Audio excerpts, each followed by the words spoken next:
बाघ गुस्से में था। भोजन उसके प्लेट में था लेकिन वह उसे पकड़ नहीं पा रहा था। भूख ने उसकी इंद्रियों को धुंधला कर दिया था। क्या वह फिर कभी शिकार कर पाएगा? अब बाघ के दिमाग में एक ही शिकार था जो आसानी से मिल सकता था और जो उसके शिकार के लिए काफी धीमा था। जिन जीवों ने इतने लंबे समय तक उसका शिकार किया था, अब वह उनका शिकार करेगा। इस बार उसकी बारी थी। इसका मतलब था कि एक आदमखोर का जन्म होने वाला था और वही हुआ जिसका डर था।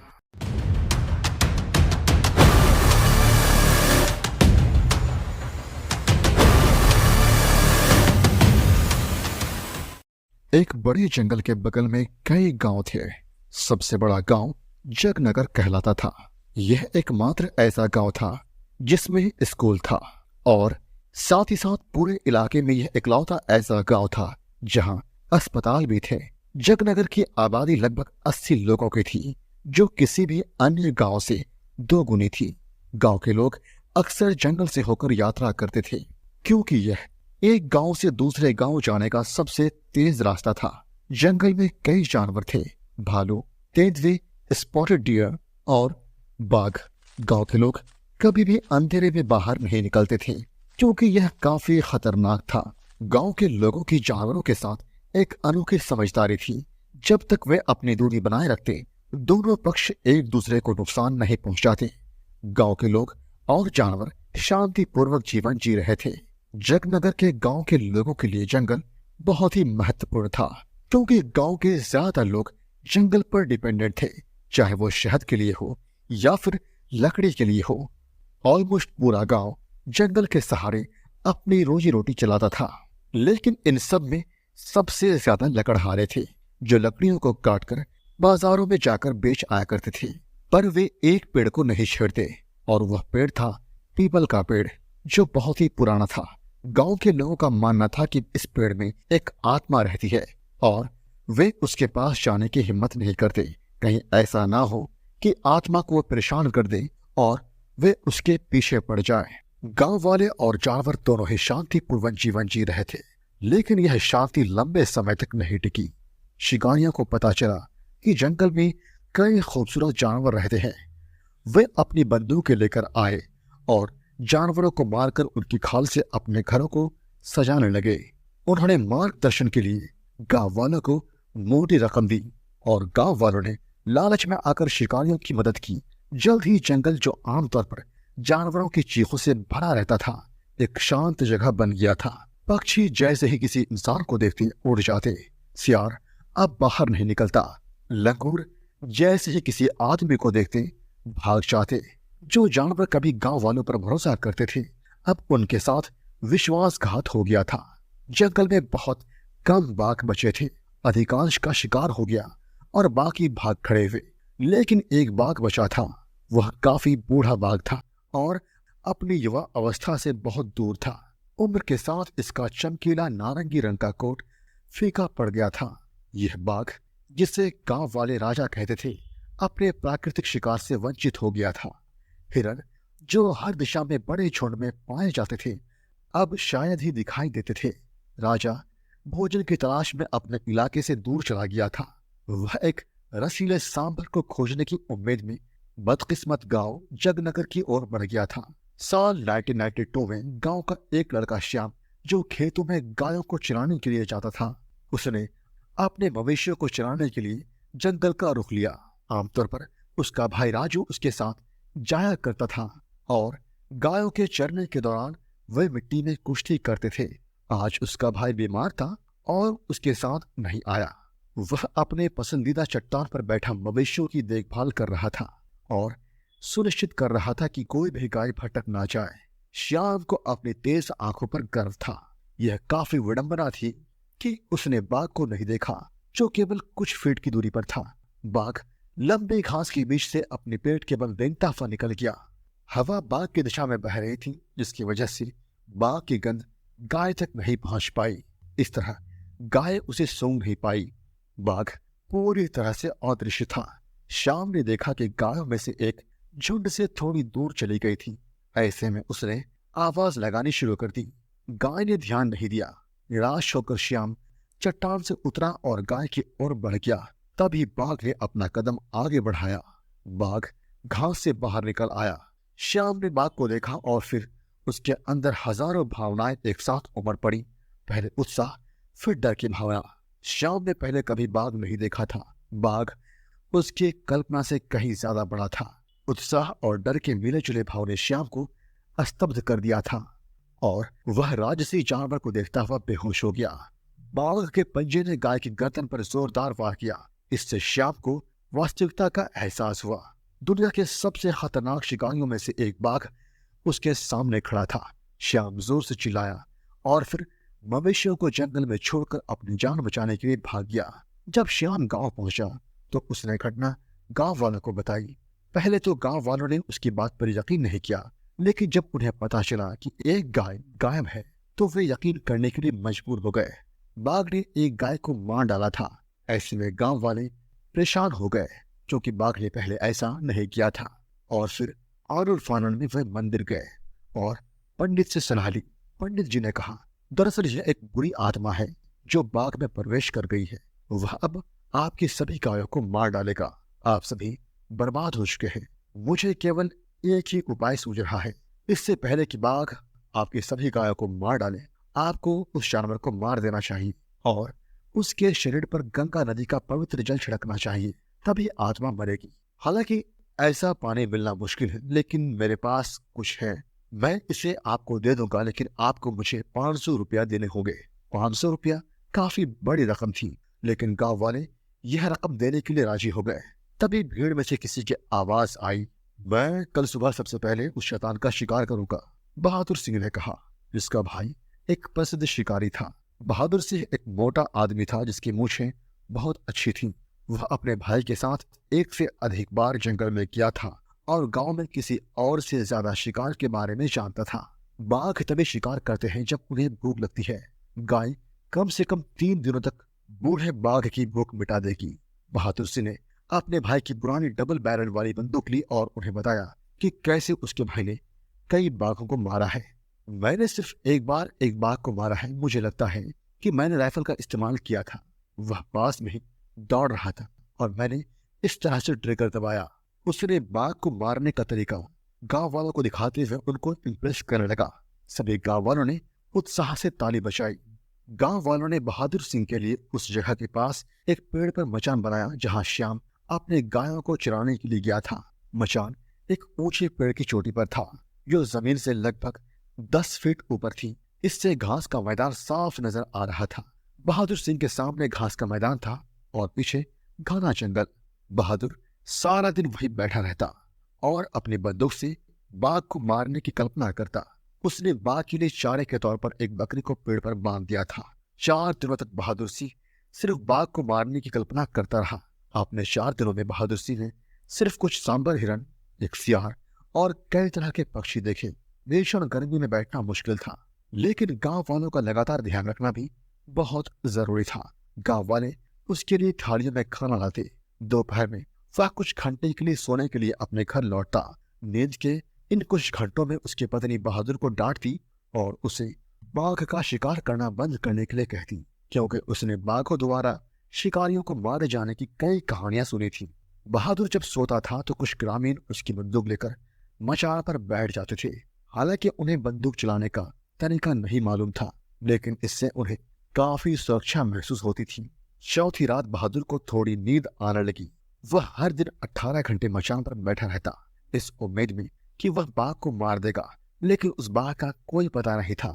अगर आज बाघ नहीं आया तो मैं हार मान लूंगा, बहादुर ने निराश होकर सोचा। तभी अचानक बहादुर को एहसास हुआ कि जो बकरी दिन भर बेमियाती रहती थी वह चुप हो गई है। बहादुर सिंह ने अपना दिया जलाया और बंदूक उठाई। उसने धीरे धीरे चारों ओर देखा। उसे कुछ भी दिखाई नहीं दे रहा था, लेकिन उसकी सहज बुद्धि उसे बता रही थी कि कुछ तो है और यहाँ कुछ तो गड़बड़ है। उसकी रीढ़ में ठंडक दौड़ गई। उसे डर ने जकड़ लिया। बाघ यही था। उसे महसूस हो रहा था कोई उसे देख रहा है।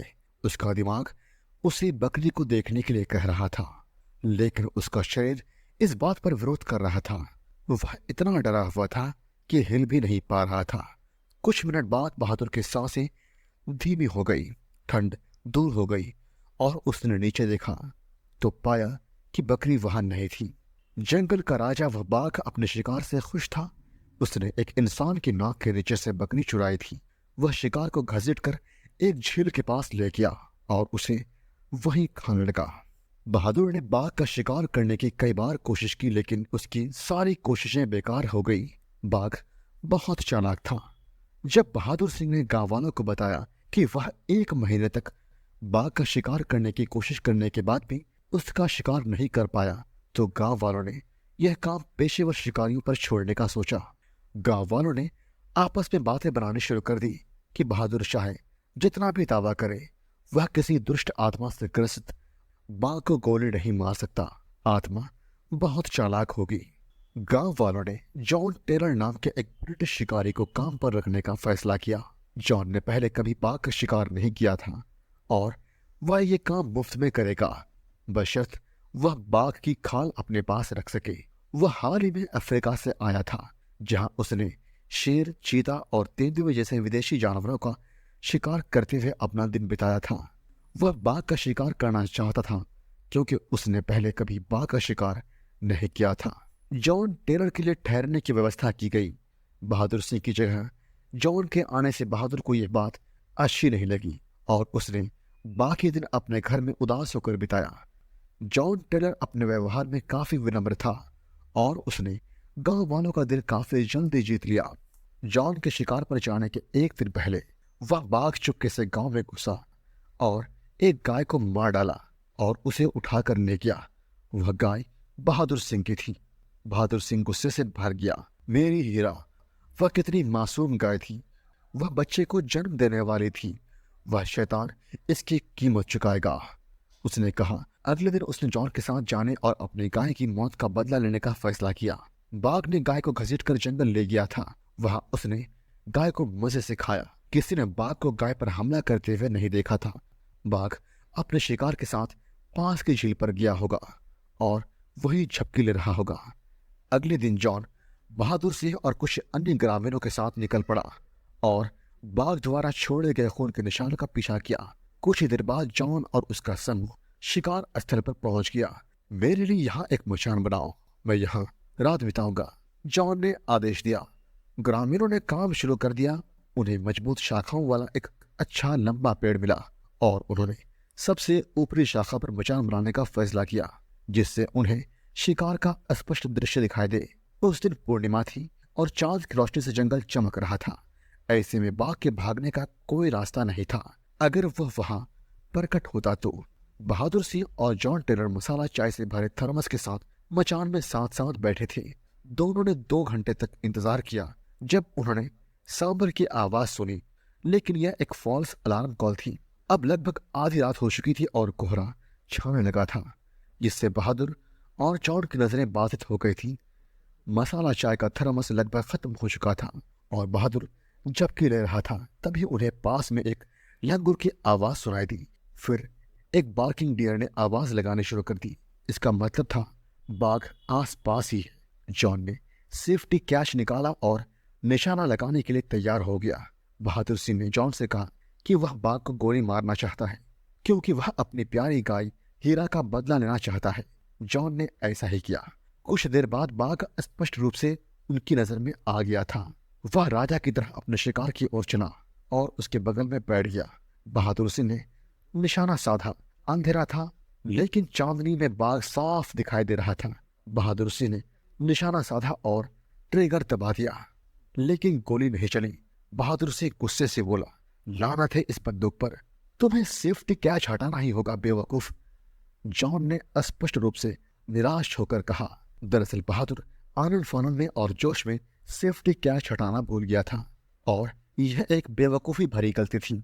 बहादुर सिंह अपनी सारी उत्तेजना में सेफ्टी कैच हटाना भूल गया था।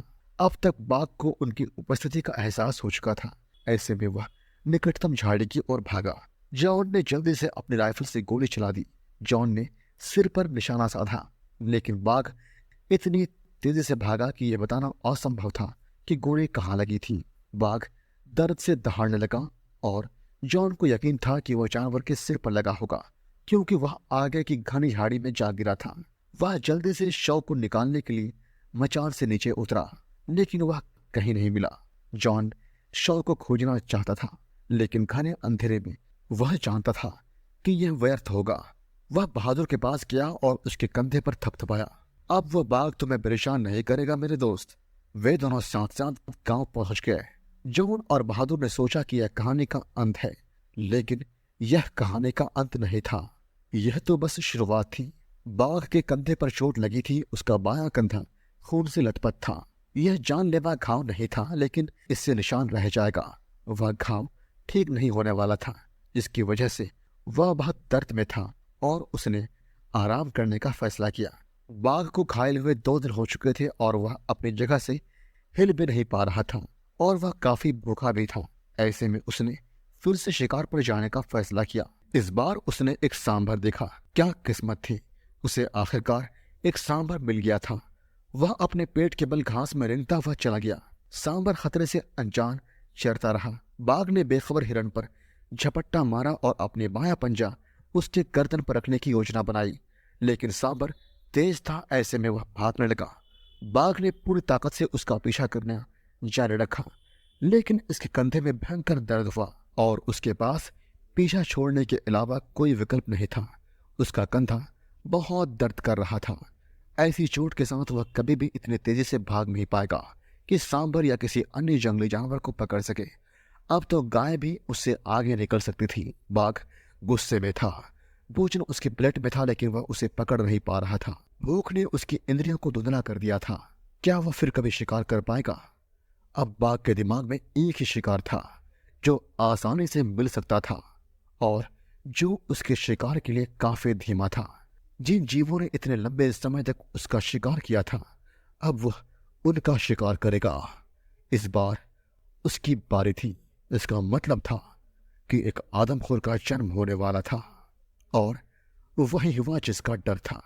दोस्तों, वीडियो अच्छी लगी तो लाइक कीजिएगा। नेक्स्ट पार्ट मैं जल्दी अपलोड करूंगा। Thank you so much guys.